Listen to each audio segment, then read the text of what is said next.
बात बहुत पुरानी है। प्राचीन तिब्बत के दूर दराज के एक गांव में बने बौद्ध मठ में काम करने वाला एक लामा अपने मुख्य मठ के प्रधान को एक पत्र लिखता है। उस पत्र में वह लिखता है कि कृपया इस बौद्ध मठ में एक लामा और भेजें, हमें उसकी सख्त जरूरत है। जैसे ही वह पत्र मुख्य मठ के प्रधान को मिलता है, प्रधान अपने सारे शिष्यों को अपने पास बुलाते हैं और उस पत्र को सभी के सामने पढ़ते हैं। पत्र को पढ़ने के बाद वो निर्णय लेते हैं कि यहाँ से 5 लामाओं को उस बौद्ध मठ में भेजा जाएगा। यह सुन उनमें से एक लामा प्रधान से प्रश्न करता है कि 5 क्यों? वहां तो केवल एक ही लामा की जरूरत है। यह सुन प्रधान कहते हैं, तुम बाद में सब समझ जाओगे। अगर मैं यहाँ से 5 लामा भेजता हूँ तो इस बात की भी संभावना है कि वहां एक भी ना पहुंचे, क्योंकि रास्ता बहुत लंबा है और मन को भटकाने वाली चीजें हजारों। यह सुन वहां बैठे शिष्य हंसने लगते हैं, क्योंकि उन्हें लगता है कि प्रधान का यह निर्णय बेवकूफी भरा है। जब जरूरत एक की है तो 5 को भेजना तो मूर्खता ही है।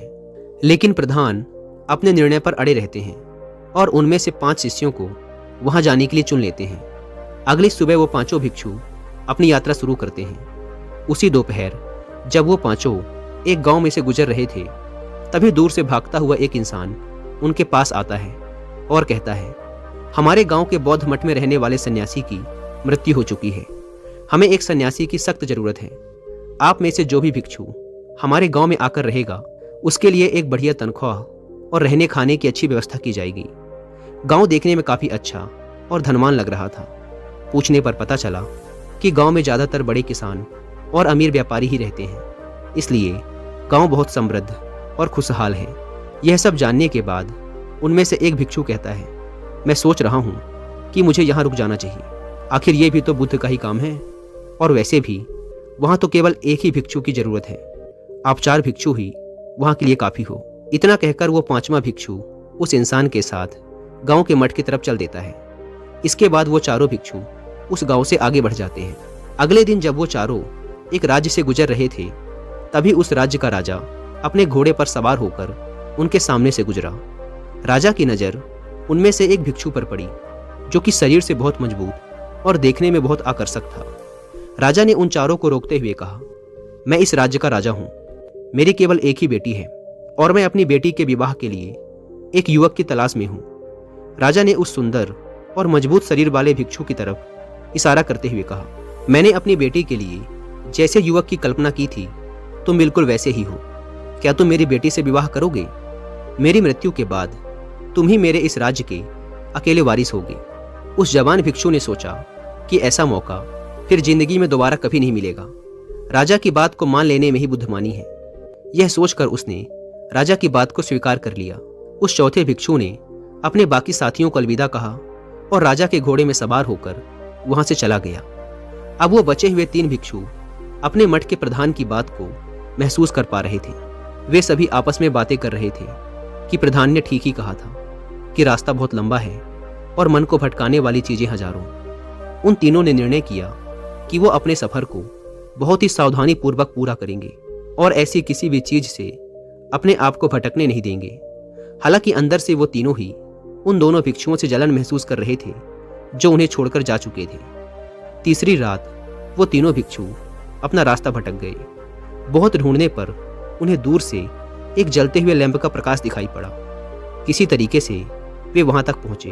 वहां एक घर था जिसकी खिड़की पर एक लैंप लटका हुआ था। उन्होंने दरवाजे पर खड़े होकर आवाज लगाई तो एक युवती ने घर का दरवाजा खोला। लड़की ने उन्हें झुककर नमस्कार किया और घर के अंदर आने के लिए कहा।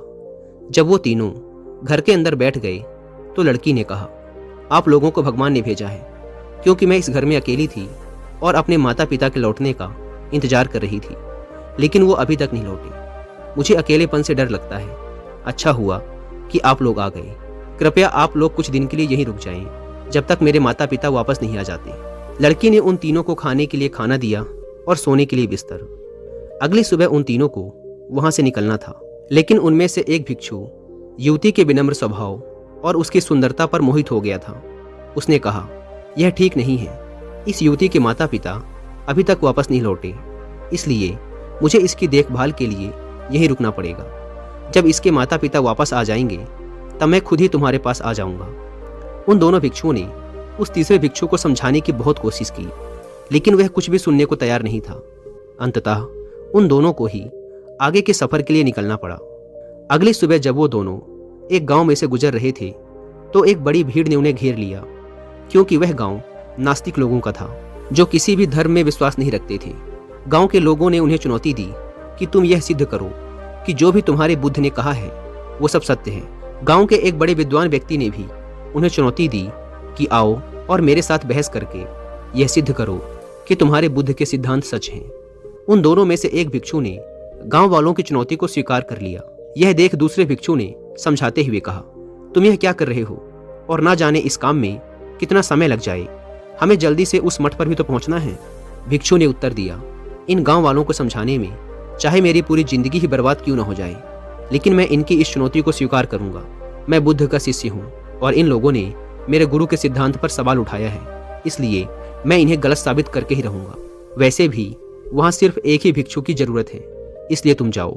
जब इन गांव वालों को बुद्ध के सिद्धांतों पर यकीन हो जाएगा तब मैं वापस आ जाऊंगा। असल में ये चुनौती बुद्ध को नहीं बल्कि उस भिक्षु के अहंकार को लग गई थी, इसलिए वो वहीं रुक गया और अंततः केवल एक भिक्षु ही अपनी मंजिल तक पहुंच पाया। दोस्तों, अगर हम अपने जीवन में देखें तो हम पाएंगे कि बहुत से लोग अपने लिए बड़े बड़े लक्ष्य निर्धारित करते हैं और फिर उन लक्ष्यों को पूरा करने की कोशिश भी करते हैं, लेकिन उनमें से बहुत ही थोड़े से लोग होते हैं जो अपने लक्ष्यों को पूरा कर पाते हैं।